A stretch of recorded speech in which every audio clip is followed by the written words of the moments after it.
Recording in progress. Solid state की बात है।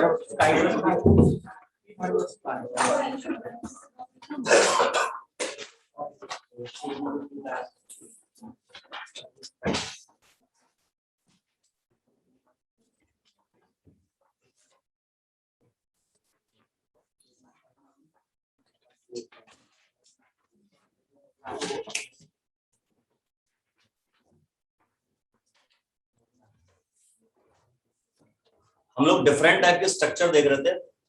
पेरोवस्काइट देखी थी, कोरंडम देखी थी, डायमंड भी अपन ने कर लिया था। एक स्ट्रक्चर की बात अपन और करेंगे आज। 8 हुए 9 हुए? 9वीं है स्पिनल स्ट्रक्चर। एक स्पिनल होती है, एक रिवर्स स्पिनल होती है।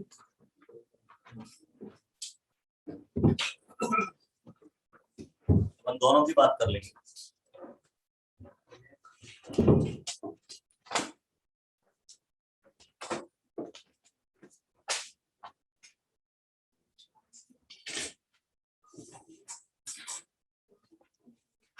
पर जो पेरोवस्काइट स्ट्रक्चर बताई थी वो किस तरह के कंपाउंड्स में देखने को मिलती थी, थोड़ा मैं भूल गया। AbO3 उसमें O तो ऑक्सीजन है, ऑक्साइड आयन। A क्या होता था? जिसकी वैलेंसी +2। A होता था मेरा +2 वाला कैटायन और B क्या होता था? +4 वाला कैटायन। ऐसे कुछ था ना? Yes sir. अभी जो स्पिनल स्ट्रक्चर है शोन बाय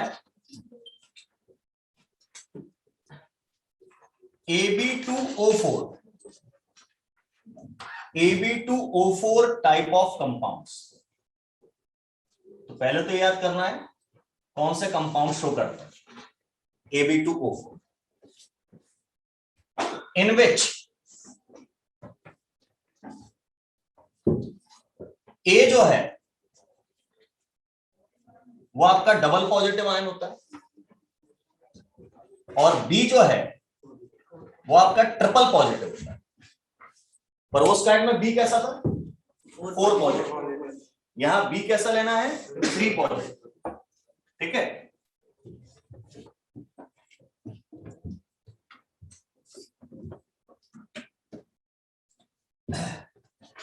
डबल पॉजिटिव जैसे Zn डबल पॉजिटिव,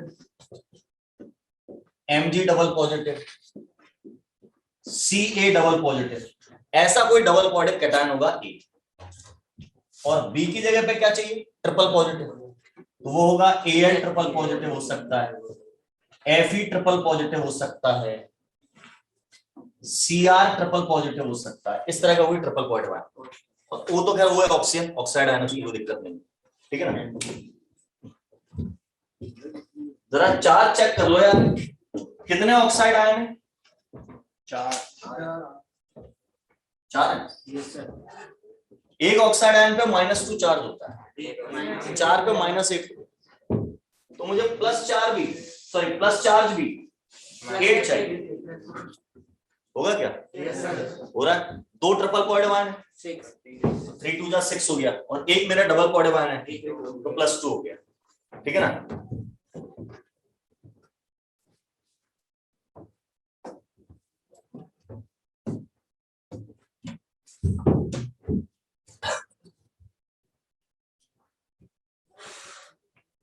इसमें जो ऑक्साइड आयन होते हैं O डबल नेगेटिव, वो बनाते हैं CCP लैटिस।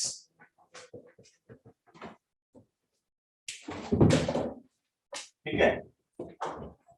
CCP लैटिस जो होता है उसमें टोटल कितने आयन होते थे आमतौर पर?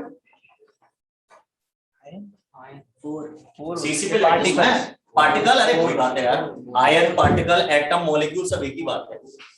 तो CCP में कितने पार्टिकल होते थे, आयन होते थे? 4। तो ऑक्साइड आयन CCP बना रहे हैं तो मेरे पास 4 ऑक्साइड आयन होने चाहिए। 4 ही तो है। Yes sir. ये सही चल रहा है। अब कैटायन कहां जाएंगे? वॉइड्स में। टेट्राहेड्रल और octahedral.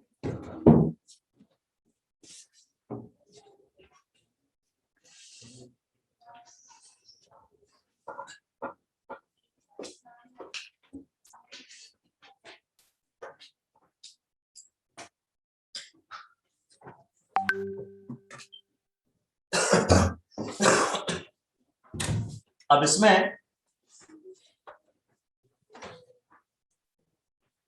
A double positive ion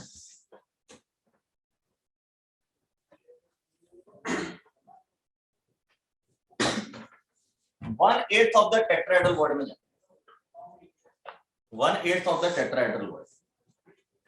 अब जरा कैलकुलेशन करें, ऑक्साइड आयन सीसीपी लैटिस बना रहे हैं, सीसीपी का एक और नाम होता है एफसीसी। तो 4 आयन होंगे, अगर 4 आयन लैटिस में है तो टेट्राहेड्रल वॉइड्स कितने होंगे?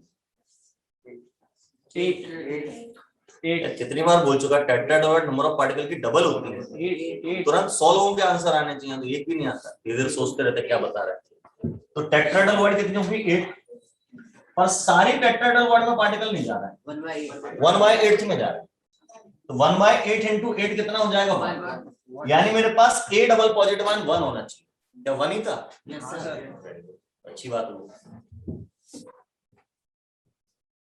अब बी ट्रिपल पॉजिटिव आयन जो है वो हाफ ऑफ द ऑक्टेड्रल वॉइड में जाता है, आधी ऑक्टेड्रल वॉइड से, हाफ ऑफ द ऑक्टेड्रल वॉइड्स में।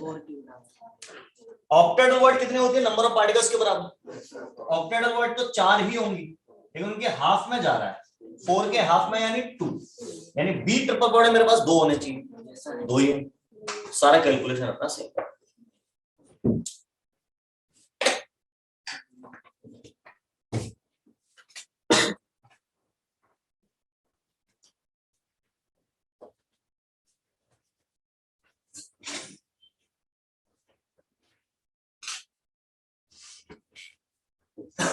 देखिए इसके एग्जाम्पल क्या होंगे? तो एग्जाम्पल अपन बना सकते हैं MgAl2O4। कैटायन मैंने Mg ले लिया। अच्छा Zn भी ले सकता हूं मैं +2, तो ZnAl2O4 या ZnFe2O4, या एक और हो सकता है Fe2O4। Fe+2 में Fe+3। ठीक है चक्कर। तो मुझे याद आया आयरन जो है +2 आयन भी बनाता है, +3 आयन भी बनाता है, +4 भी बनाता है। हाँ तो वो स्टेबल नहीं है। +2 और +3, यानी ये वाला आयरन +2 वाला है, ये वाला +3 वाला है। अच्छा इसका टोटल करेंगे, टोटल 3 आयरन है, तो इसको कैसे लिखोगे बेटा? Fe3O4। तो पेपर में क्वेश्चन आता है which of the following is spinel structure, और उसमें एक ऑप्शन Fe3O4 जरूर दिया होता है। अब बच्चा क्या रट के जाता है? Ab2O4 टाइप का लिखना चाहिए।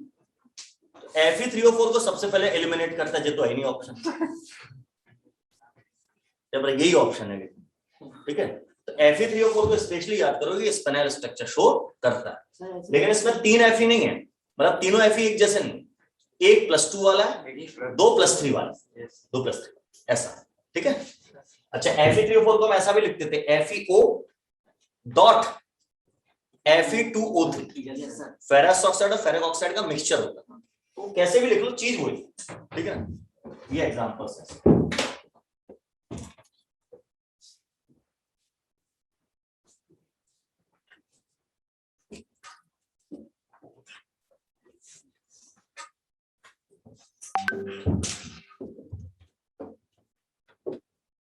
तो हमारी स्पिनल स्ट्रक्चर की बात हो गई।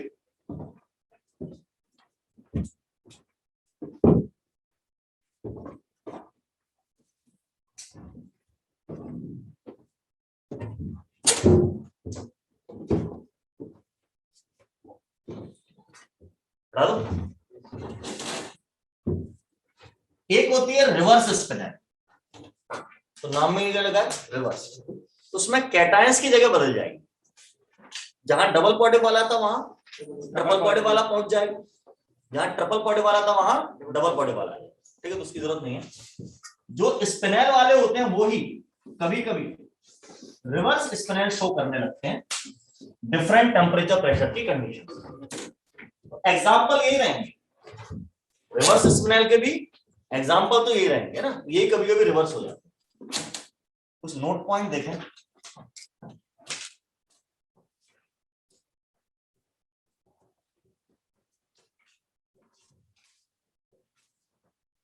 on increasing temperature,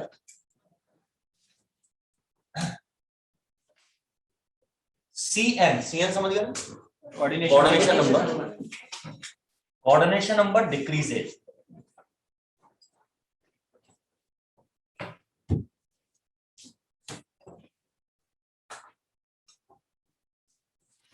While on increasing pressure,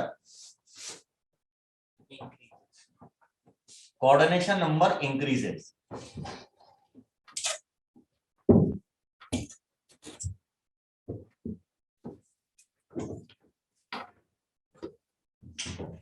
pressure बढ़ाने से कोऑर्डिनेशन नंबर बढ़ता है, टेम्परेचर बढ़ाने से कोऑर्डिनेशन नंबर घटता है। भाई सीधी सी बात है, आप टेम्परेचर बढ़ाओगे, गर्म करोगे किसी सॉलिड को, तो उसके पार्टिकल्स दूर जाएंगे। जो अगर पहले 100 टच कर रहे थे किसी एक पार्टिकल, तो 50 ही टच करेंगे। टच करने वाले पार्टिकल्स की गिनती कम होगी, कोऑर्डिनेशन नंबर कम हो जाएगा। अच्छा, प्रेशर बढ़ाओगे तो क्या कर रहे हो? पार्टिकल को पास ला रहे हो, तो आपने दबा के जो टच नहीं कर रहा उनको भी टच करा दिया, कोऑर्डिनेशन नंबर क्या हो गया? अब जैसे मेरे पास कोई क्रिस्टल है, कोई कंपाउंड है जिसका कोऑर्डिनेशन नंबर 6:6। 6:6 किसमें होता है? NaCl। तो यानी उसकी NaCl टाइप स्ट्रक्चर।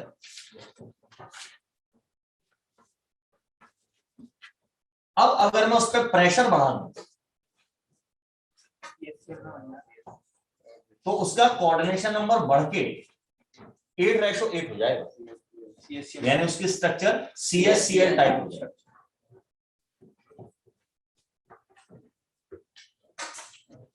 और अगर CaCl टाइप स्ट्रक्चर 8:8 वाला कोई है, तो उसका अगर टेम्परेचर बढ़ाना है तो वो 6:6 हो जाएगा, यानी उसका कोऑर्डिनेशन नंबर घट जाएगा।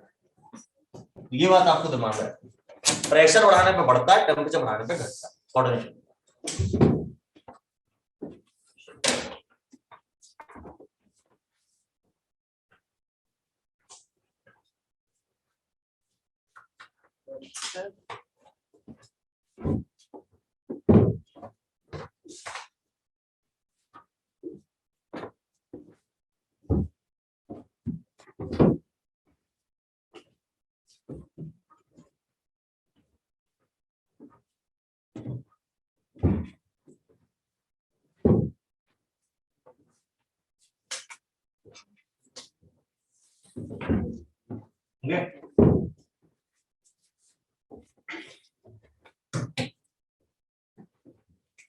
दूसरा पॉइंट,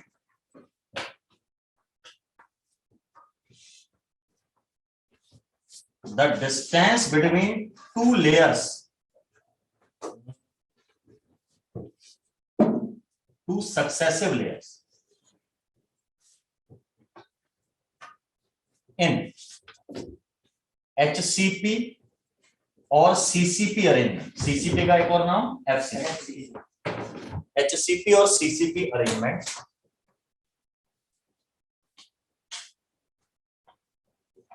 is √2/3a। √2/3a को मैं 2√2/3r लिख सकता हूं, क्योंकि HCP हो चाहे FCC हो, उसमें आपका A = 2r होता है, रेडियस ऑफ, और A में रिलेशन होता है। 2r लिखूं, 2 मैंने आगे लिख दिया, ऐसा होता है। बात समझ में आई मैं क्या बोल रहा हूँ? जैसे HCP अरेंजमेंट पढ़ाया था मैंने, बॉल से समझाया भी था। 6 पार्टिकल्स की एक लेयर थी, मतलब एक पार्टिकल को 6 सराउंड कर रहा है, टोटल 7 पार्टिकल। फिर एक 3 पार्टिकल की, फिर 6 7 वाली, 7 वाली, फिर 3 वाली, फिर 7 वाली। सबसे नीचे वाली लेयर जिसमें 7 पार्टिकल है, एक बीच में और 6 सराउंड कर रहा है, ये पहली लेयर मान ली। उसकी अगली लेयर कौन सी होगी? 7 वाली की 3 वाली? 3 वाली। इन दोनों के बीच का डिस्टेंस, 3 वाली और 7 वाले के बीच का डिस्टेंस, 2 सक्सेसिव लेयर्स के बीच का डिस्टेंस, वो कितना होता है? √2/3a। वो पहले भी लिखा चुका है, SCP पढ़ाया था। H हाइट निकाली थी अपन ने, वाली बात। C निकाला था। A और B तो R के बराबर थे। हेक्सागोनल में भी 3 R होती ना, A, B और C। A और B तो हेक्सागोन बना रहे थे, C उसकी हाइट थी, है ना? हाइट का डबल थी सर। उसमें H को मैंने half of the distance between the layer माना था जब डायग्राम बनाया था। का जो भी है, तो डिस्टेंस बिटवीन लेयर मतलब इसकी बात हो रही है। एक 3 एटम वाली और एक 6 एटम वाली जो लेयर है उनके बीच का डिस्टेंस इतना हो, ठीक है।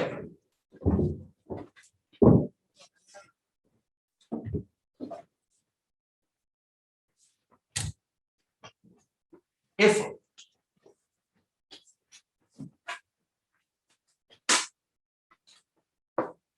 number of unit cells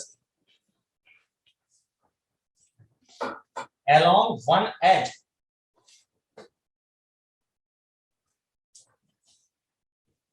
of the crystal is x, किसी क्रिस्टल की एक एज के along number of unit cell x है, then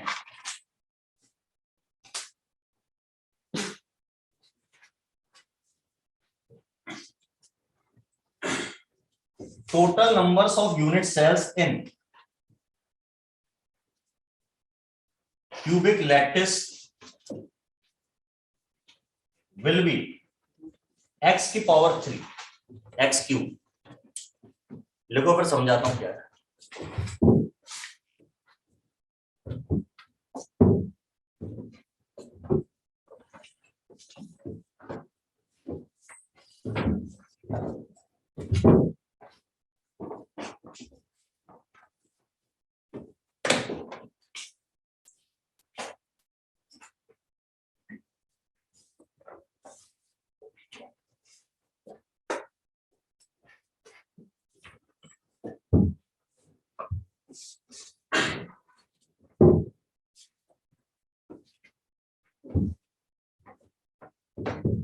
सर लैटिस के बाद क्या cubic lattice? In cubic lattice will be x cubic, will be x cubic।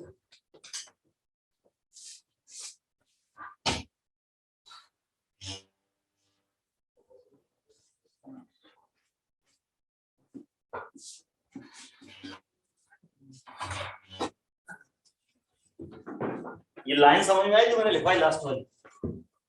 मुझे तो नहीं आई, समझने की कोशिश करता हूं।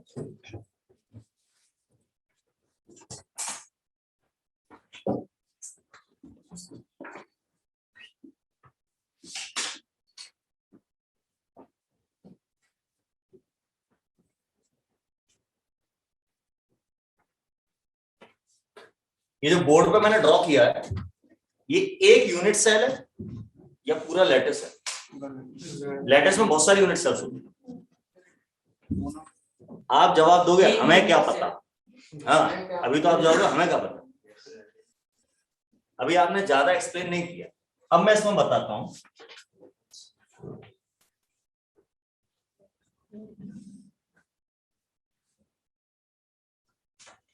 ऐसा कुछ करके दिख रहा है मान लो, यानी इसके अंदर और भी क्यूब्स हैं, यानी पूरा लैटिस है।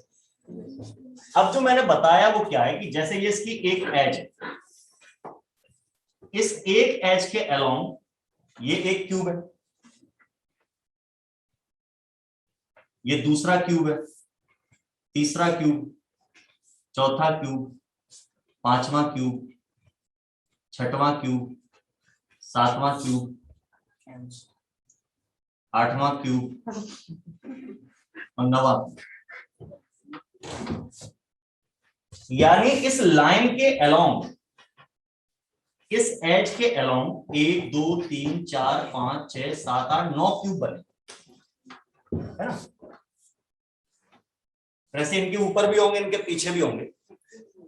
तो आप ऐसा समझ लीजिए एक बड़ा बॉक्स है ये, उसमें मैं छोटे छोटे क्यूब बॉक्स जमा रहा हूं। एक लाइन के अलावा मैंने 9 क्यूब बॉक्स जमा दिए एक एज के अलावा।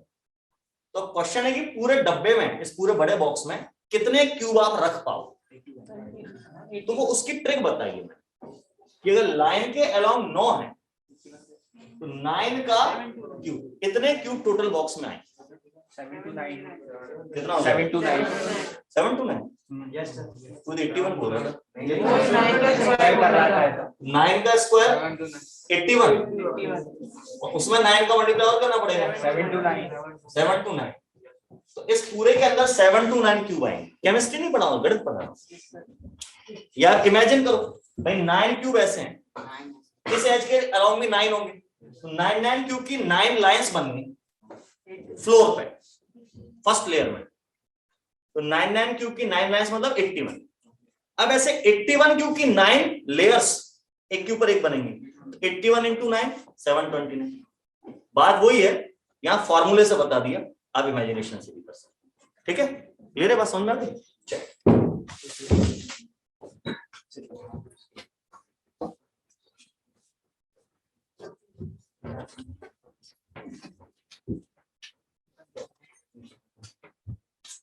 इस चैप्टर में मैंने कहा था सॉलिड स्टेट में स्टार्ट करते टाइम इसमें सबसे पहले आपको सॉलिड का क्लासिफिकेशन यानी जनरल इंफॉर्मेशन लेनी, वो हम ले चुके। फिर हम बात कर रहे थे सॉलिड की इंटरनल स्ट्रक्चर, वो सारी भी हम खत्म कर चुके हैं, सब तरह से हमने पढ़ा। अब इसमें तीसरी चीज पढ़नी है इस चैप्टर की।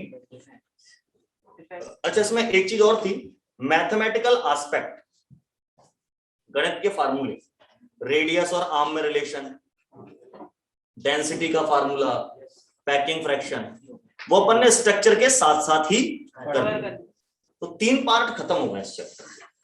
अब 2 बचे, वो है एक तो डिफेक्ट इन क्रिस्टल। भाई क्रिस्टल में क्या होता है, पार्टिकल्स अरेंज होते हैं, कैटायन एनायन कैटायन एनायन, लेकिन दुनिया में कोई भी चीज परफेक्ट नहीं है। भाई मैं नमक का टुकड़ा लाया, उसमें 50 करोड़ Na पॉजिटिव आयन थे और 50 करोड़ Cl नेगेटिव, Na फिर Cl फिर Na फिर Cl, अरेंजमेंट होना था। पर जब मैंने चेक किया तो एक आध जगह मिसिंग थी, Cl के बाद Na आना था, वो जगह खाली पड़ी। वॉइड की बात नहीं कर रहा, पार्टिकल की जगह खाली पड़ी। अच्छा, जहां अपन पार्टिकल रखते हैं ना क्रिस्टल में, उसको लैटिस पॉइंट बोलते हैं। लैटिस पॉइंट मतलब कोई आयन या कोई पार्टिकल, तो वर्ड आ जाए तो घबराना, लैटिस पॉइंट या लैटिस साइट।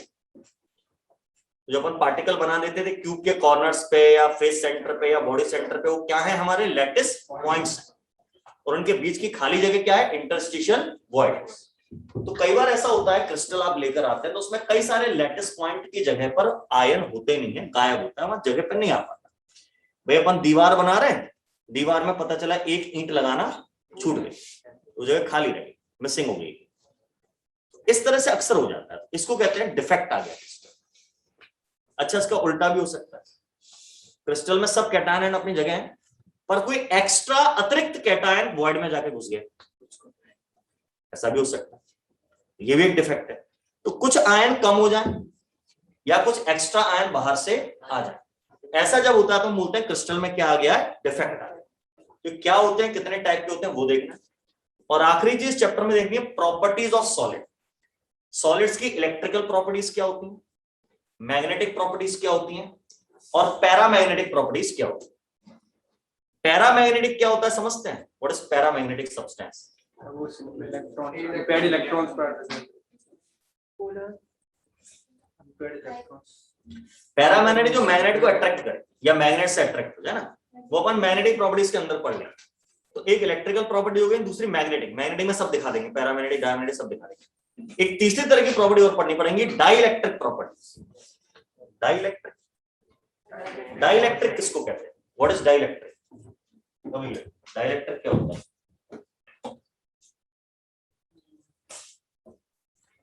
डाइइलेक्ट्रिक वर्ड सुना होगा फिजिक्स में आता है, वो हो गया इलेक्ट्रोस्टैटिक्स हो गई ना, सुना होगा यार, फिर तो मैं मान ही नहीं सकता।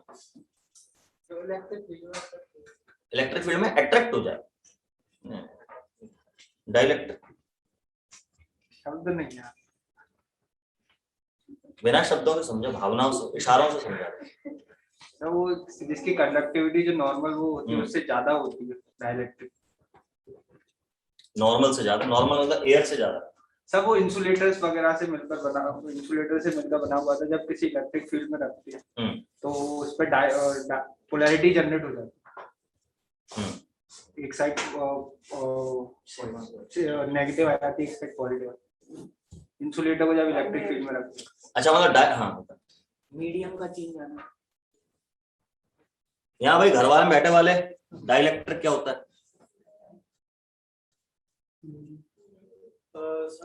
प्रॉपर्टी होती है जिससे फोर्स, प्रॉपर्टी होती है जिससे फोर्स ज्यादा। फोर्स कंडक्ट अच्छा, ऐसा कुछ ठीक ठीक बोलने की कोशिश करें। हाँ, ऐसा मटेरियल शायद जो उसके कहते हैं वो बना सकता है, कहता है पोल्स बना सकता है और इलेक्ट्रिक फील्ड पोलर हो सकता है जरूरत पड़ने पर।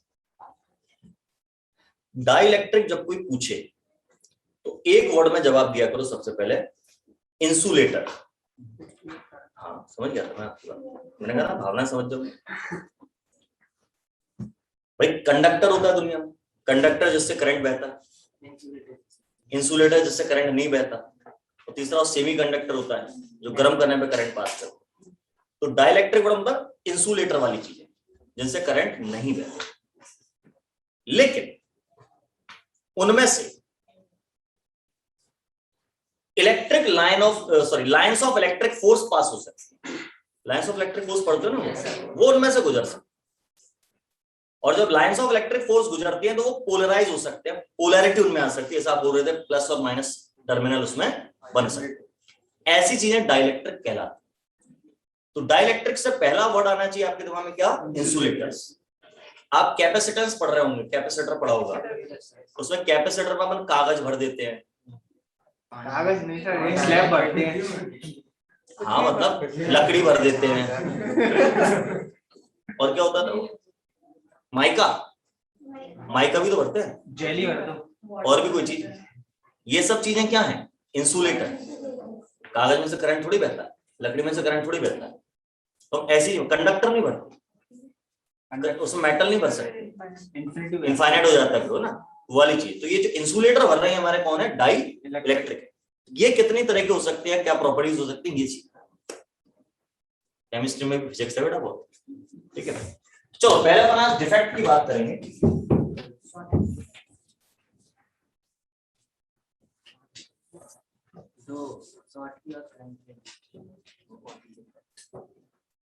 Defects in crystal.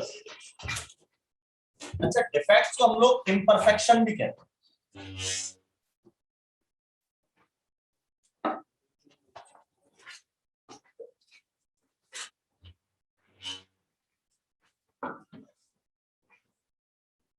डिफेक्ट्स के लिए एक और नाम क्रिस्टल इम्परफेक्शन।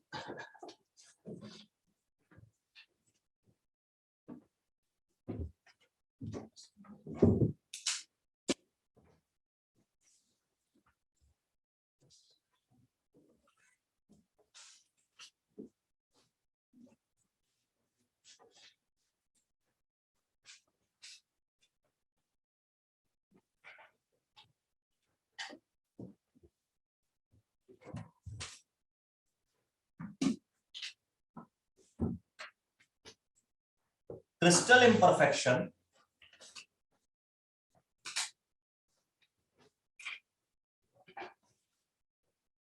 तीन तरह के होते हैं। पहले होते हैं इलेक्ट्रॉनिक डिफेक्ट्स,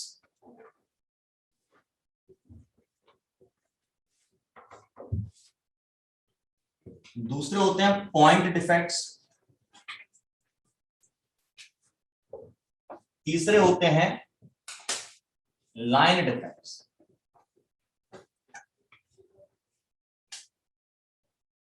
ठीक है,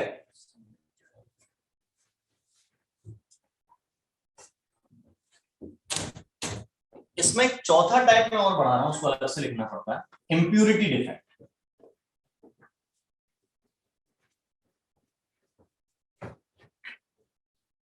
कुछ बुक्स में इंप्यूरिटी डिफेक्ट्स को पॉइंट डिफेक्ट के अंदर लिया है, वो जैसा भी लिखा, कोई दिक्कत वाली बात। लाइन डिफेक्ट फिर से दो तरह के होते हैं।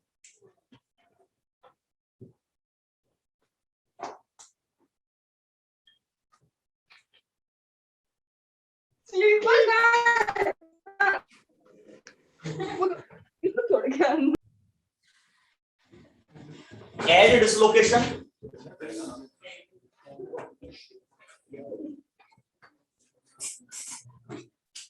और स्क्रू डिसलोकेशन।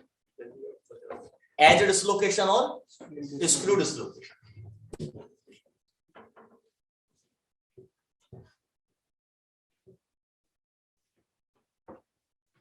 पॉइंट डिफेक्ट फिर से दो तरह के होते हैं।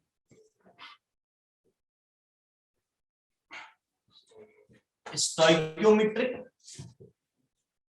और नॉन स्टोइक्योमेट्रिक। स्टोइक्योमेट्रिक और नॉन स्टोइक्योमेट्रिक। स्टोइक्योमेट्रिक डिफेक्ट के 4 एग्जांपल हैं। पहला है वैकेंसी डिफेक्ट,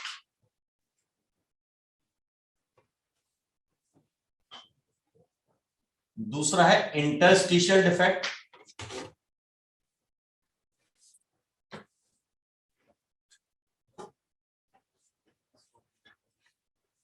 तीसरा है शॉर्टकी डिफेक्ट,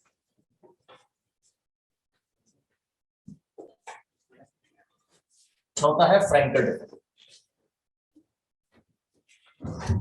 वैकेंसी डिफेक्ट को शॉर्ट में वी डिफेक्ट भी कहते हैं, इंटरस्टिशियल डिफेक्ट को शॉर्ट में आई डिफेक्ट भी कहते हैं। ये जो दोनों डिफेक्ट है पहले वाले वैकेंसी और इंटरस्टिशियल डिफेक्ट, ये न्यूट्रल क्रिस्टल्स में पाए जाते हैं। न्यूट्रल क्रिस्टल मैंने आपको 4 तरह के क्रिस्टल पढ़ाए थे, ionic crystal, molecular crystal, covalent crystal और मेटालिक क्रिस्टल। तो कोवेलेंट और मॉलिक्यूलर जो होते हैं, कोवेलेंट और मॉलिक्यूलर, वो मेरे न्यूट्रल है, उनमें चार्ज वाली चीजें नहीं। और ये शॉर्टकी और फ्रैंकल पाए जाते हैं ionic crystal.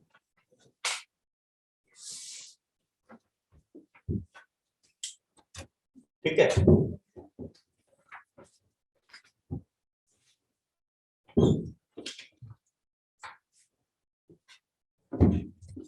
Non stoichiometric defect भी 4 तरह के होते हैं।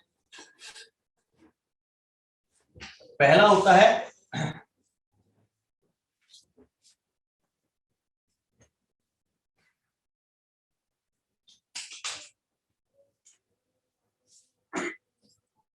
Metal deficiency defects due to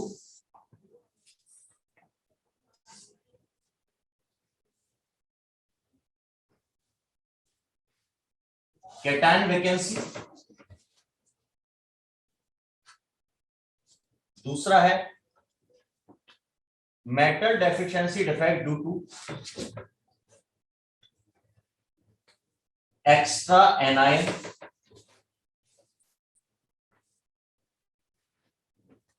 तीसरा है मेटल एक्सेस डिफेक्ट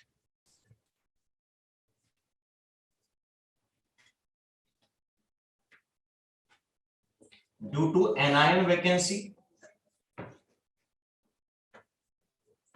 और चौथा है metal excess defect due to extra cation.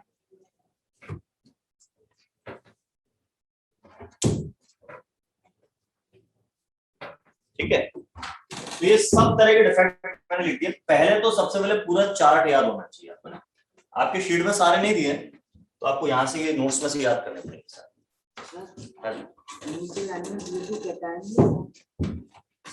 Due to extra cation को लिखो, नहीं वो आपने डिस्कस किया उसमें ड्यू टू कैटायन। हाँ ड्यू टू कर लो ना यार, अरे वो कॉमा कॉमा लिखा है, ठीक है। ये कह रहा है ना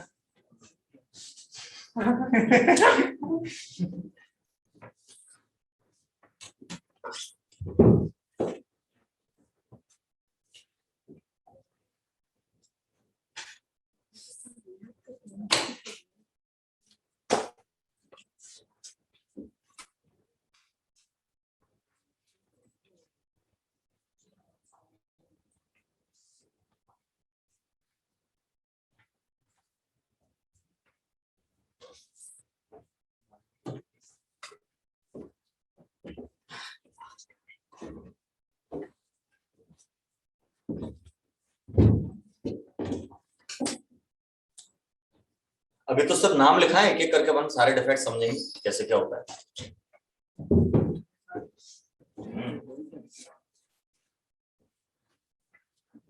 तो दो ही बता रहा था, शॉर्ट की फ्रैंकल तो बस 11 में 12th में आया नहीं 12th का है सर ये 11 में डिफेक्ट्स कौन है? आईसीएससी बोर्ड है क्या? कौन सा बोर्ड है ऐसा? बता दिए होंगे बचपन में।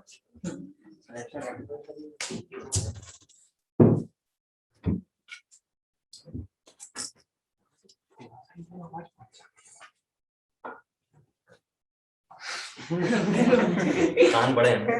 अरे नहीं सर, उस दिन केमिस्ट्री वाली क्लास में, फिजिक्स में यहाँ से तो भी पहुंच जाती है आवाज। हैं? यहाँ बैठे मत करो। नहीं, वहां से तो उठ के इधर ही बैठा हूँ मैं, दिखता नहीं है वहां से, परेशान हो गया मैं बैठ कर। तो इसको बैठा दिया इसने। मैं अपनी जिम्मेदारी दिया। हैं? हाँ। नहीं सर, आप वो ऐसे लिखते हो ना तो बॉडी की वजह से हाँ, वो दिखता समस्या में नहीं। लेफ्ट हैंडेड हो जाऊंगा, चिंता नहीं। कोई टीचर नहीं है लेफ्ट। हो जाऊं मैं, मेरे को आता है लेफ्ट से लिखना। नहीं सर, अरे नालायक को तुम लोग उधर नहीं बैठ सकते, मैं लेफ्ट हैंडेड हो जाऊं। हाँ, लेफ्ट हो, कुछ लोग लेफ्ट हैंडेड होते हैं ना, तुम क्या करो? उनका दिमाग यहाँ तक। ऐसा नहीं है सर, वो ये अंधविश्वास है। सबका दिमाग बराबर चलता है। नहीं, नॉर्मली राइट हैंडेड होते हैं, और जैसे हम लेफ्ट से कर सकते हैं। ये तो जब आपके जीन्स के ऊपर डिपेंड करता है, जब यूटेरस में बेबी होता है तभी डिसाइड हो जाता है। एक चीज, दूसरी प्रैक्टिस पे डिपेंड करता है। बेबी के बर्थ होने के बाद जब पढ़ना लिखना सीखे, आप उसे जबरदस्ती लेफ्ट हैंड से लिखना सिखाओ, आदत पड़ेगी। प्रैक्टिस पे होता है। एक हेरिडिटरी, मतलब हेरिडिटरी कहते हैं ना इसको, अनुवांशिक। अनुवांशिक तो दो चीजें, ठीक है ना। अब जैसे बाय बर्थ में राइट हैंडेड, लेकिन बचपन में मैं कोशिश करता था तो लेफ्ट हैंड से भी लिखना सीख गया। क्रिकेट में मैं लेफ्ट हैंड से खेल सकता हूँ राइट हैंड के साथ साथ, तो मैं डबल हैंडेड हो गया। क्रिकेट में पता नहीं जो राइट हैंड से थ्रो करते हैं या बॉल फेंकते हैं, वो लेफ्ट की कैसे खेल लेते हैं? ये तो मैंने कहा प्रैक्टिस। अब तो मैं इतनी अच्छी फिजिक्स क्यों आती है, इतनी अच्छी केमिस्ट्री क्यों आती है, इतनी अच्छी मैथ्स क्यों आती है? प्रैक्टिस। एक आर्ट्स वाले से करवा नहीं सकता। अरे बहुत आती है, तुम लोग अपने आप को अंडर एस्टिमेट करते हो ना। सर मेरे घर में सब लेफ्ट है, मैं ही राइट हूँ। ऐसा क्यों? ये तो फिर एक्सेप्शन है। तो तू तो शुरू से एक्सेप्शनल है भाई, तो आदमी गलत है। आदमी में बच्चा हूँ। जो भी मतलब भैया जल्दी लिख लो तो आगे बढ़े।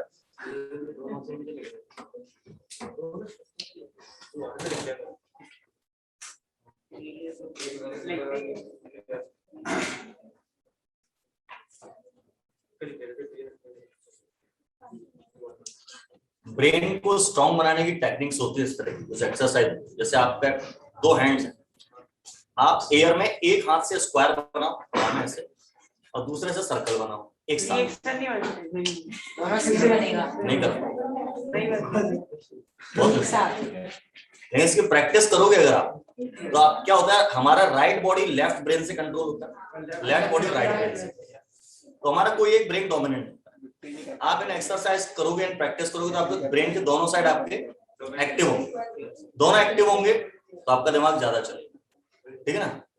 इसके अलावा एक और टेक्निक्स होती है ब्रेन पावर बढ़ाने की, माइंड पावर बढ़ाने की टेक्निक्स होती है। उसमें म्यूजिक सुना के पावर बढ़ाते हैं।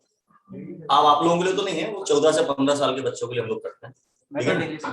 जापान के साइंटिस्ट ने डेवलप की थी वो, तो उससे कई सारी चीजें। उसके बाद कई बार बच्चे इतने स्मार्ट हो जाते हैं या ऐसी ब्रेन पावर डेवलप हो जाती है कि आंखों पे पट्टी बंधी है, तो अभी वो छू के या बिना कुछ के कलर बता देंगे आप सामने, क्या कलर का कपड़ा पहने हैं, कितने का नोट है, सारी बातें आ जाती है। तो जादू लाना कोई 14 से 15 साल से कम का बच्चा हम सिखा रहे हैं। मैं तो चलो 8 साल से लेकर 14 साल के बच्चों को सिखाता है, ठीक है। खैर यार, ये अपन इसकी बात करें। अभी तुम पहाड़े याद करो, टेबल याद करो, वो जरूरी है, ठीक है ना। बड़ा आवाज नहीं कर पाते।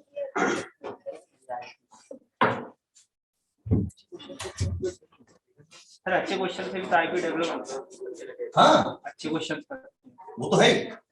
प्रैक्टिस जितना अच्छा करेंगे यार, आपका ब्रेन शार्प होता है।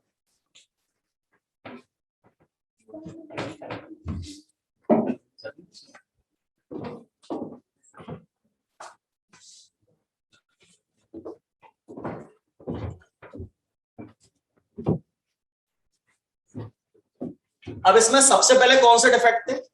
इलेक्ट्रॉनिक है ना, अपन उनकी बात।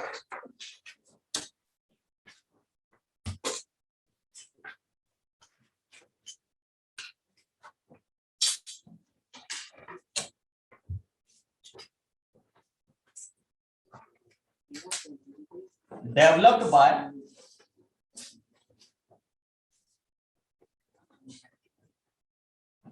Breaking of covalent bonds. अच्छा, कोई भी डिफेक्ट आता क्यों है क्रिस्टल?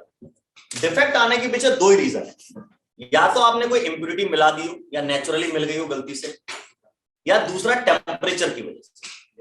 गर्म होती हमेशा टेम्परेचर उतना ही थोड़ा रहता है, तभी क्रिस्टल बना है। कोई क्रिस्टल 20 डिग्री सेल्सियस पे बना, गर्मी बढ़ी 50 डिग्री सेल्सियस हो गया टेम्परेचर कमरे का, तो डेफिनेट सी बात है उसमें कुछ ना कुछ डिफेक्ट आएगा। क्यों? कोई टेम्परेचर बढ़ने से पार्टिकल्स की काइनेटिक एनर्जी बढ़ेगी। तो अगर सॉलिड है तो सॉलिड में पार्टिकल मूव तो करते नहीं है, अपनी जगह वाइब्रेट करते हैं, तो वाइब्रेशन बढ़ेंगे, तो वाइब्रेशन बढ़ने से दूसरे पार्टिकल के साथ उनका जो बॉन्ड बना है वो ब्रेक हो सकता है। तो डिफेक्ट आने के पीछे दो रीजन दुनिया में, या तो इम्प्योरिटी मिल जाए किसी क्रिस्टल में या टेम्परेचर बढ़ा दिया जाए, दो रीजन। ज्यादातर डिफेक्ट टेम्परेचर की वजह से आते हैं, तो इसलिए ये जो क्रिस्टल डिफेक्ट है, क्रिस्टल इंपरफेक्शन में पढ़ा रहा हूं, इनको अक्सर बुक्स में थर्मोडायनेमिक डिफेक्ट भी लिखा रहता है या थर्मल डिफेक्ट, कोई गर्म करने से आता है। ठीक है सर, जैसे एक्सट्रैक्शन के वक्त कोई भी लिया जैसे सॉलिड, उसमें कोई डिफेक्ट नहीं था, बाद में जब मेटलर्जी प्रोसेस करने के बाद उसमें डिफेक्ट आ गया, तो ये मतलब उसके अंदर आ सकता है ना? क्यों नहीं आ सकता? प्रोसेस के दौरान कभी भी कहीं भी आ सकता है।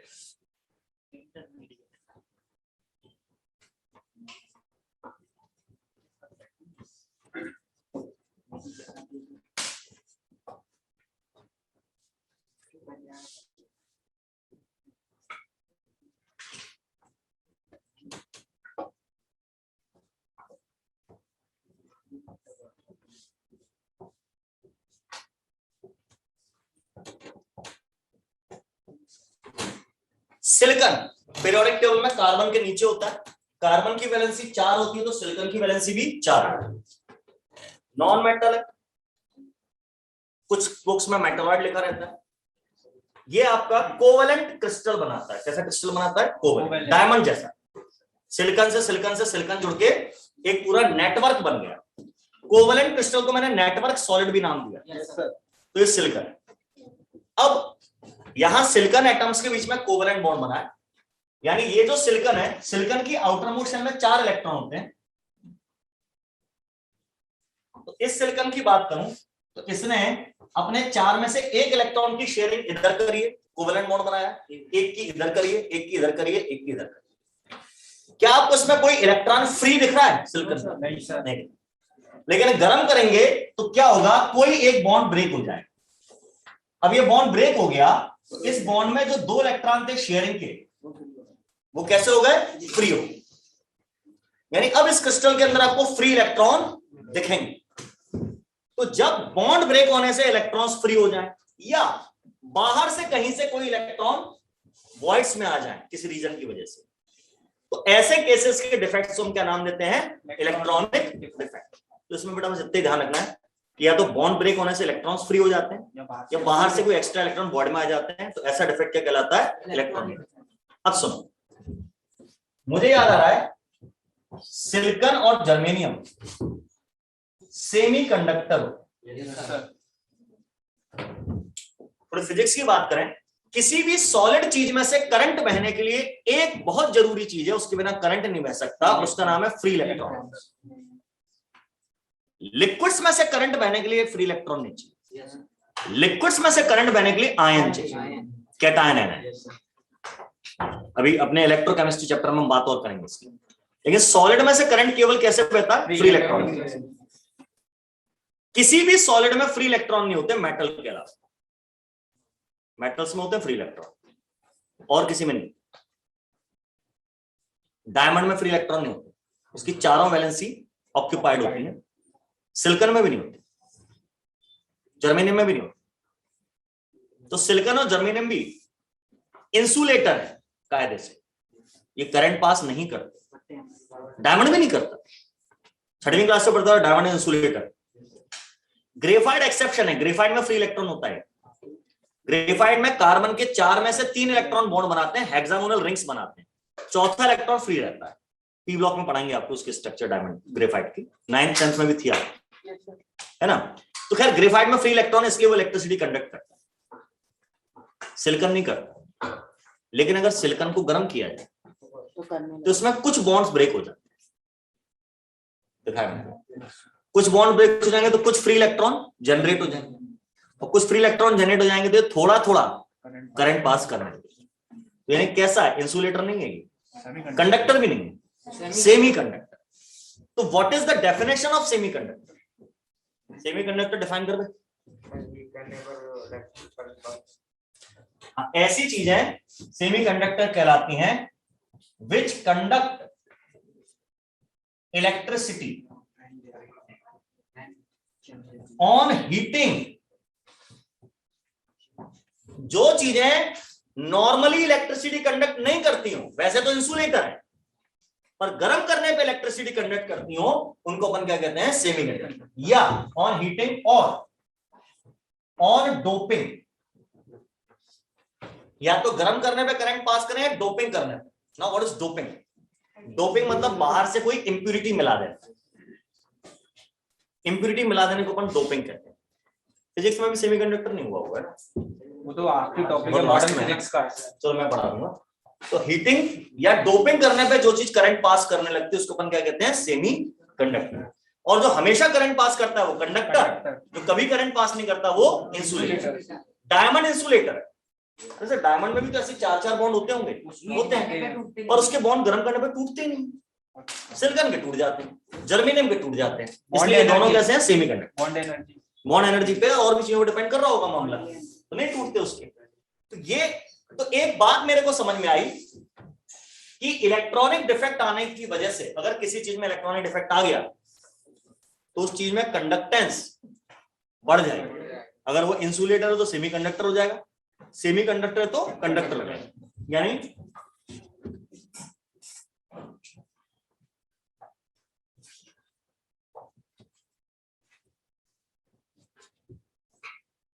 इलेक्ट्रॉनिक डिफेक्ट्स इंक्रीज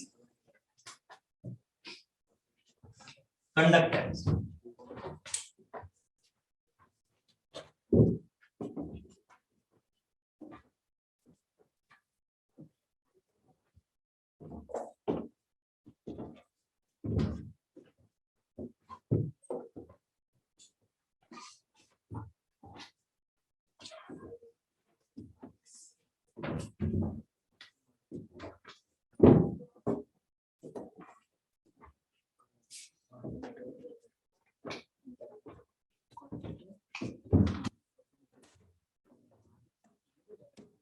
समझ में सर लकड़ी को अगर आप पानी में डाल दो तो करंट उसके अंदर से पास कर जाएगा, उसके अंदर से नहीं, ऊपर से जाएगा ना, जहाँ पानी होगा वहां पर।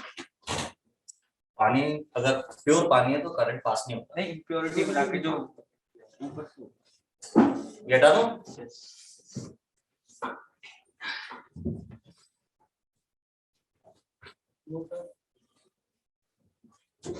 दूसरे हमारे कौन से थे, पॉइंट इफेक्ट थे। पॉइंट इफेक्ट थे, पॉइंट इफेक्ट के बाद कौन से, लाइन डिफेक्ट। पहले लाइन इफेक्ट पढ़ लेते हैं, है ना, मतलब पॉइंट इफेक्ट डिटेल में पढ़ने तो छोटे छोटे वाले पढ़ लेते हैं, तो ज्यादा इंपॉर्टेंट नहीं। अगले हैं लाइन इफेक्ट।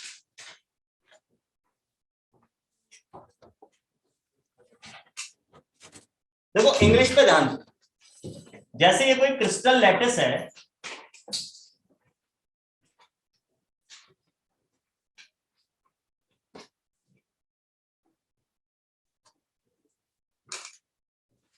बड़े वाली चीज एनायन है, छोटी वाली चीज कैटायन है। बीच में से कोई कैटायन मिसिंग हो गया, गायब, तो यानी एक लैटिस पॉइंट गायब है, खाली है, तो ऐसा वाला डिफेक्ट कहलाएगा पॉइंट डिफेक्ट। तो ये पॉइंट खाली, कहीं यहां से एक पॉइंट चला गया, वहां से एक पॉइंट चला गया, थोड़ी थोड़ी दूरी पे पॉइंट्स गायब हो। लेकिन अगर आयंस की पूरी लाइन ही मिसिंग हो जाए तो वो लाइन डिफेक्ट, समझ गए। तो इस दीवार में से एक आध ईंट निकाल दूं तो वो पॉइंट डिफेक्ट है, ईंटों की पूरी लाइन ही गायब कर दूं तो लाइन डिफेक्ट है। दीवार गिर जाएगी तो क्रिस्टल अनस्टेबल हो जाता है, दीवार अनस्टेबल हो जाएगी, गिरती नहीं, यहाँ पे गिरती नहीं, ठीक है।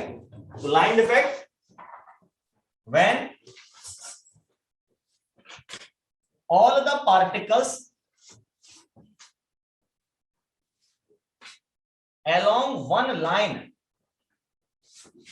in the crystal, इसको अपन इस चैप्टर में लाइन को एरे भी कहते थे, ARRAY, एरे, पार्टिकल्स की लाइन ना, तो array, one line in the crystal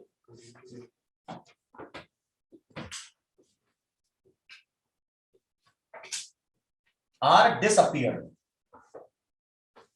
ये अगर चले। अच्छा, अब ये दो टाइप का था, एज डिसलोकेशन और स्क्रू डिसलोकेशन। एज डिसलोकेशन में क्या होगा कि क्रिस्टल की एज, कोना कोना के लाइन गायब हो जाएगी, कोने की लाइन पूरी गायब हो जाएगी। और स्क्रू डिसलोकेशन में स्पाइरल वे में लाइंस गायब, पार्टिकल्स गायब, तो उसमें ज्यादा दिमाग नहीं लगा रहे। एज डिसलोकेशन, एज चला गया पूरा, मतलब जैसे कमरे के बीच में खंबा बना हुआ है, ट्यूब है, क्रिस्टल है, उसका एज यानी इसकी जो 4 एज दिख रहे होंगे आपको इसमें, तो एज झड़ जाए, मतलब उस पर अपन हथौड़ा मार के तोड़ दें तो एज डिसलोकेशन। और पूरे पिलर के ऊपर ऐसे स्क्रू यानी कि स्पाइरल वे में पार्टिकल्स गायब कर दें तो हमारा क्या कहलाएगा, स्क्रू डिसलोकेशन। बस नाम पता होना चाहिए और कुछ नहीं पता, दैट्स वो अपने टाइप्स में। अब अगला है इंप्यूरिटी डिफेक्ट।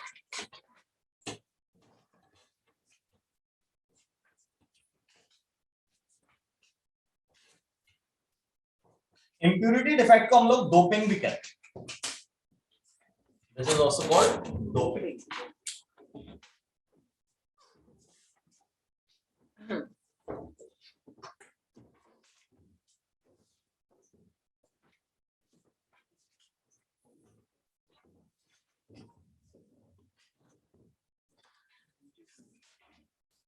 Impurity defect या doping. When any external substance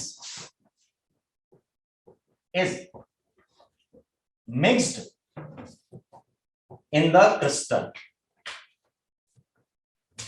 crystal में आपने बाहर से कुछ मिला दिया तो हम बोलेंगे डोपिंग कर दिया या इंप्यूरिटी डिफेक्ट आ गया।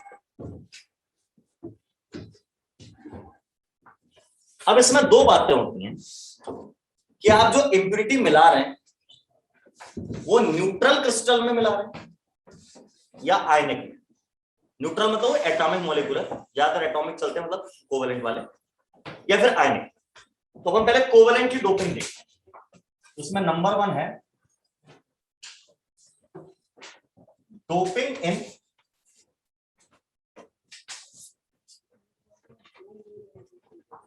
कोवेलेंट क्रिस्टल, मतलब न्यूट्रल वालों।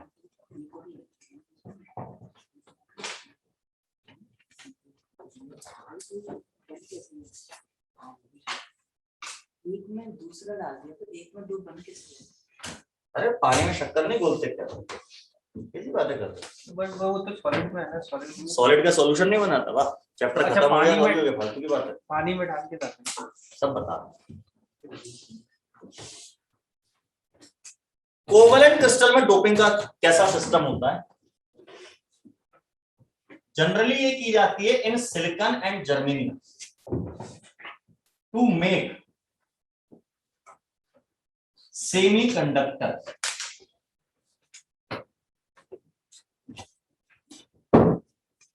मैंने आपको बताया सिलिकॉन और जर्मेनियम आमतौर पे करंट पास नहीं करते, या तो गर्म करने पे करेंगे या डोपिंग करने।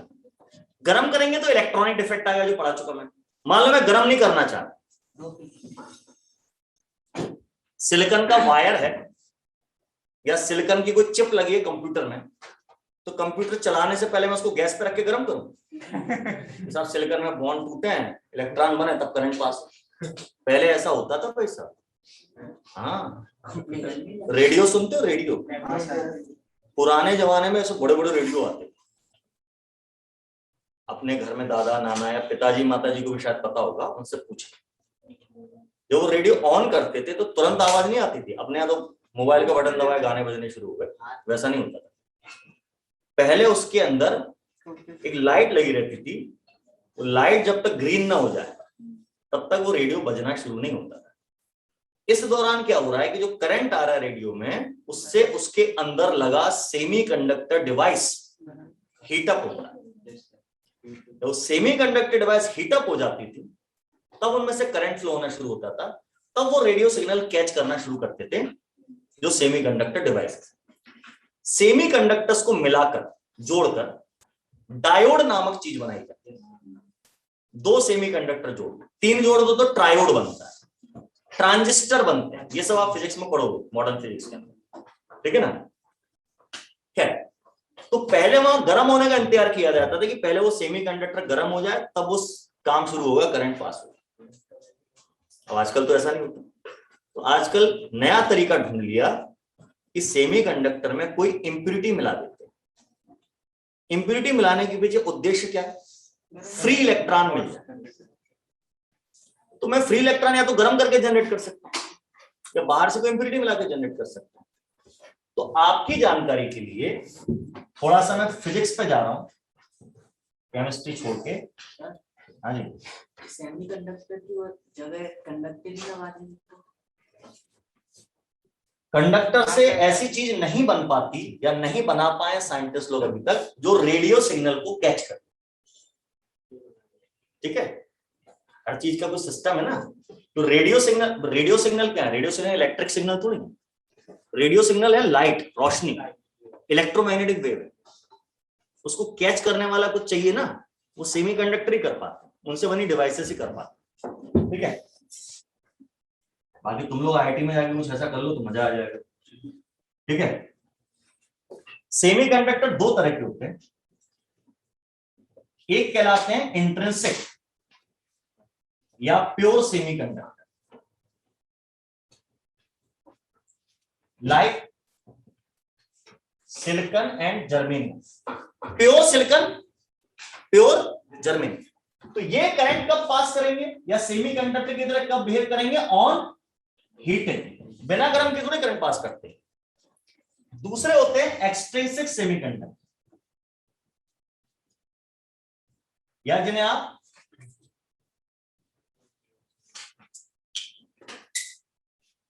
इम्प्योर सेमीकंडक्टर कह सकते हैं। ये भी सिलिकॉन और जर्मेनियम ही है, सिलिकॉन एंड जर्मेनियम, लेकिन ये होते हैं प्योर नहीं होते,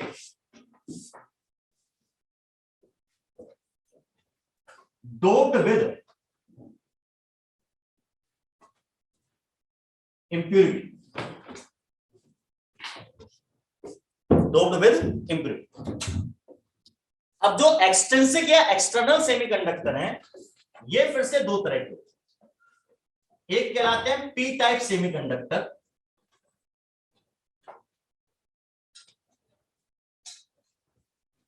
और एक कहलाते हैं एन टाइप सेमीकंडक्टर।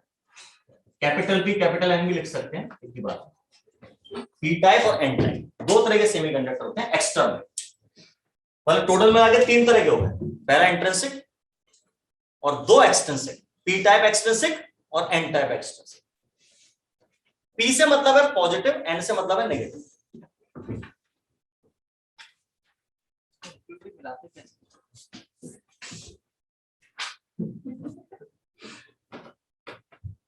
अरे बेटा, एलॉय कैसे बनाते हो? एलॉय क्या है? सॉलिड सॉल्यूशन होता है ना, दो मेटल मिक्स होती है ना। कैसे करते हो? पहले दोनों मेटल को पिघलाते हो, मिक्स करते हो, फिर ठंडा कर देते हो। यहां पर भी कर सकते हैं, क्या प्रॉब्लम है? मिलाएंगे फिर ठंडा। हाँ, मॉर्टन स्टेट में इनको बनाया जाता है, फिर तो ठंडा कर लेते हैं, बन गया हमारा सेमीकंडक्टर। भैया ये सब काम आप आईआईटी के अंदर जाके सीखना, सेमीकंडक्टर बनाना। अभी मेरे को थोड़ी पढ़ाना है, तुम तो सब यही सीख लो पहले, फिर वहां क्या करोगे? कॉलेज के अंदर क्या करोगे? मजे नहीं आईआईटी नहीं चाहिए ना, वही बन। हटा दो इसको।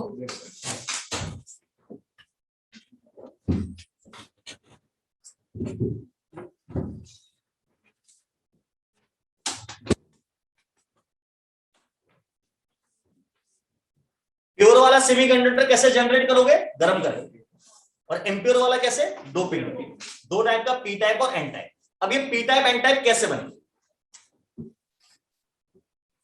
तो इफ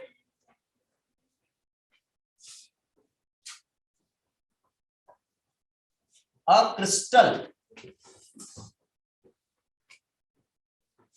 is doped with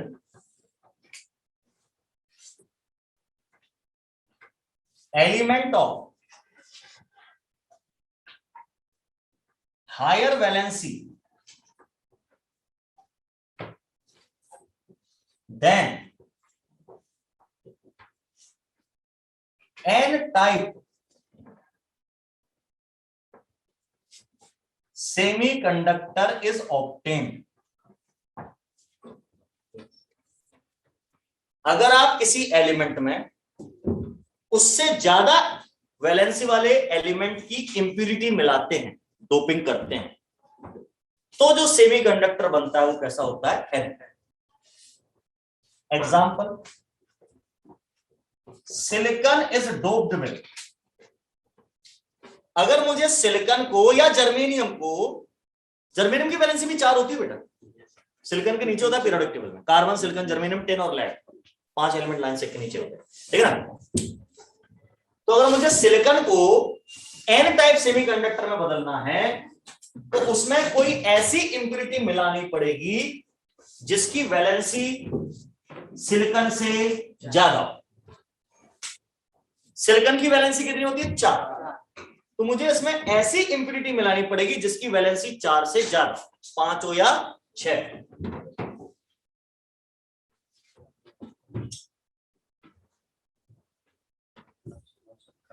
तो मुझे याद आ रहा है 5 वैलेंसी वाले एलिमेंट हैं, फास्फोरस 15 ग्रुप का एलिमेंट, आर्सेनिक, एंटीमनी, बिस्मथ इसलिए नहीं ले रहा क्योंकि बिस्मथ इनर्ट पेयर इफेक्ट की वजह से, इनर्ट पेयर इफेक्ट की वजह से 5 वैलेंसी आमतौर पर शो नहीं कर पाता, अभी ले सकते हैं। अच्छा, सिलिकॉन मेरा 14th ग्रुप का एलिमेंट है पीरियोडिक टेबल में, और ये एलिमेंट कौन थे? 15th ग्रुप के एलिमेंट है। तो अगर आप 14th ग्रुप के एलिमेंट में 15th ग्रुप की इंप्यूरिटी मिलाओगे तो एन टाइप सेमीकंडक्टर बनेगा। नहीं,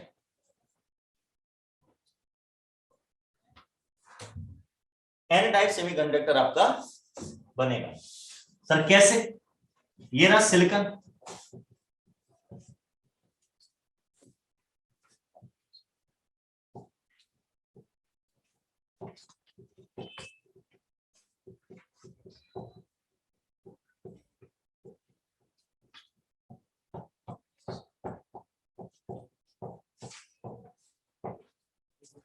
सिलिकॉन का क्रिस्टल थोड़ी देर पहले बनाया था, फिर से बना दिया। अभी ये परफेक्ट है, कोई कमी नहीं है, 4 वैलेंसी पूरी, मैं गर्म भी नहीं कर रहा इसको, नो प्रॉब्लम। अब मैंने इसमें फास्फोरस मिला, तो फास्फोरस कहां जाएगा? वॉइड्स में नहीं जाता, वो कुछ सिलिकॉन को रिप्लेस कर देता, जैसे यहां फास्फोरस है। अब फास्फोरस के आउटर मोस्ट शेल में कितने इलेक्ट्रॉन होते हैं? 5। उनमें से एक इलेक्ट्रॉन यहां बॉन्ड बनाएगा, दूसरा इलेक्ट्रॉन यहां बॉन्ड बनाएगा, तीसरा इलेक्ट्रॉन यहां बॉन्ड बनाएगा, चौथा यहां बॉन्ड बनाएगा, 5वां कहां है? 5वां फ्री पड़ा रहेगा, 5वां इलेक्ट्रॉन इसमें फ्री पड़ा रहेगा। ओ, फ्री इलेक्ट्रॉन मिल गया बिना गर्म किए, यानी बिना गर्म किए अब ये करंट पास कर सकता है। और फ्री इलेक्ट्रॉन बहुत ज्यादा नहीं मिल रहे हैं तो थोड़ा थोड़ी पास होगा, सेमीकंडक्टर बन गया। अच्छा, इस प्रोसेस में एक इलेक्ट्रॉन एक्स्ट्रा आ गया, यहां पे भी एक आध फास्फोरस लगा दो, 2 हो गए इलेक्ट्रॉन, मतलब जितने फास्फोरस मिलाते हैं उतने इलेक्ट्रॉन बढ़ते हैं। कौन बढ़ रहा है क्रिस्टल के अंदर? इलेक्ट्रॉन। इलेक्ट्रॉन पे कैसा चार्ज होता है? माइनस, यानी इस क्रिस्टल पे कैसा चार्ज आ जाएगा? माइनस चार्ज आ जाएगा, नेगेटिव चार्ज आ जाएगा, इसलिए इसको आप क्या बोलोगे? N type semiconductor. इसमें चार्ज कैरियर यानी चार्ज ले जाने वाली चीजें कौन होते हैं? फ्री इलेक्ट्रॉन, ये चार्ज कैरियर, ये एन टाइप सेमीकंडक्टर। 14 ग्रुप में 15 ग्रुप मिलाया है, 16 ग्रुप मिला दो, ज्यादा वाला मिला। अच्छा, अगर मैंने ये जो सिलिकॉन है इसमें मैं फास्फोरस मिला रहा हूं ना, सिलिकॉन में फास्फोरस मिला रहा हूं कि फास्फोरस में सिलिकॉन मिला रहा हूं? सिलिकॉन में फास्फोरस। तो यहां सिलिकॉन मेरा होस्ट क्रिस्टल है, होस्ट समझते ना, जिसके यहां कोई आ रहा है, और फास्फोरस मेरा क्या है? इंप्यूरिटी है, मेहमान है, इसको मिलाया जा रहा है। सिलिकॉन होस्ट क्रिस्टल है, फास्फोरस इंप्यूरिटी। अब मान लो पेपर में क्या क्वेश्चन बदलेगा, बच्चा रट जाता है, सिलिकॉन में फास्फोरस मिलाओ, सिलिकॉन में फास्फोरस मिलाओ तो एन टाइप सेमीकंडक्टर बनता है। पेपर में क्वेश्चन उल्टा कर देगा, फास्फोरस में सिलिकॉन मिलाया, तो बच्चे को तो सिलिकॉन और फास्फोरस याद रहते हैं, वो कहता है इन दोनों से तो एन टाइप बनता था। गलत, फास्फोरस में सिलिकॉन मिलाया, अब फास्फोरस होस्ट है, सिलिकॉन इंप्यूरिटी, यानी आपने ज्यादा वैलेंसी वाले में कम वैलेंसी वाली चीज मिलाई, तो अब ये एन टाइप नहीं बनेगा, ऐसे में दूसरा टाइप का बनता है पी टाइप। इसको मैं फिर पी टाइप और लिखवा देता हूँ। तो पेपर में भैया प्लीज ध्यान से पढ़ लेना किसमें क्या मिला रहा है, होस्ट कौन है, इम्प्यूरिटी कौन है। अगर बोरान में सिलिकॉन मिला, बोरान की वैलेंसी 3 होती है, उसमें सिलिकॉन मिला रहा है यानी ज्यादा वाला मिला रहा है तो एन टाइप बनेगा। बोरान में सिलिकॉन एन टाइप और सिलिकॉन में बोरान पॉजिटिव वाला बनेगा, उल्टा हो जाएगा। तो पेपर में ध्यान से पढ़ना, ज्यादा वैलेंसी वाला मिला ये चीज, इम्प्यूरिटी ज्यादा वाली होनी चाहिए तो एन टाइप और इम्प्यूरिटी कम वाली है तो पी टाइप। ये हो गया दादा उसको। अब अगला पॉइंट क्या होगा, मैंने यहां क्या लिखा, if a crystal is doped with element of higher valency. Higher valency के क्या कर दूं मैं, हायर वैलेंसी के मैं लिख देता हूं लोअर वैलेंसी। तो फिर एन टाइप के लिए क्या बनेगा, फिर P type semiconductor optic. Example, silicon is doped with, अब मैं सिलिकॉन की डोपिंग करूंगा बोरान से, एल्यूमिनियम से या गैलियम से। इन सब की वैलेंसी 3 होती है और ये 15 ग्रुप के एलिमेंट नहीं है, ये कौन से हैं, 13th के। पिछले ग्रुप के डोपिंग करोगे तो पी टाइप बनेगा। अब मैंने डोपिंग करी, अब मैंने फास्फोरस में मिलाकर क्या मिलाया है, मान लो बोरान मिलाया, यहां बोरान का एटम डाल दिया। अब बोरान के पास आउटर मोस्ट शेल में 3 इलेक्ट्रॉन होते हैं, एक से बॉन्ड इधर बन गया, एक से इधर बन गया, एक से इधर बन गया, यहां जगह खाली रह गई, यहां इलेक्ट्रॉन नहीं, पर यहां सिलिकॉन के पास तो इलेक्ट्रॉन है। तो सिलिकॉन के कंपैरिजन में यहां पर इलेक्ट्रॉन नहीं है, मतलब सिलिकॉन के कंपैरिजन में ये चीज पॉजिटिव है, तो इसको बोलते हैं पॉजिटिव होल। तो यहां चार्ज कैरियर फ्री इलेक्ट्रॉन नहीं होते, यहां चार्ज कैरियर होते हैं पॉजिटिव होल। जहां पर इलेक्ट्रॉन मिसिंग है उस जगह को होल नाम दिया, पॉजिटिव होता है क्योंकि यहां पे इलेक्ट्रॉन नहीं है, नेगेटिव चीज नहीं मतलब पॉजिटिव में, उसमें चार्ज कैरियर पॉजिटिव होल होते हैं। ये मैंने सेमीकंडक्टर की बात करी, इम्प्यूरिटी डिफेक्ट की बात करी, न्यूट्रल क्रिस्टल। अब आयनिक क्रिस्टल में इम्प्यूरिटी डिफेक्ट कैसे आते हैं वो अपन देखेंगे अगली क्लास में, ठीक है ना। आज के लिए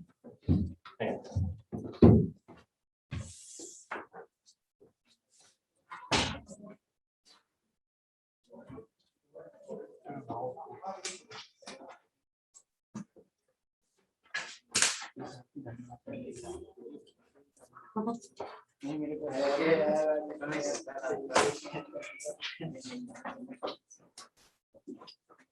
Recording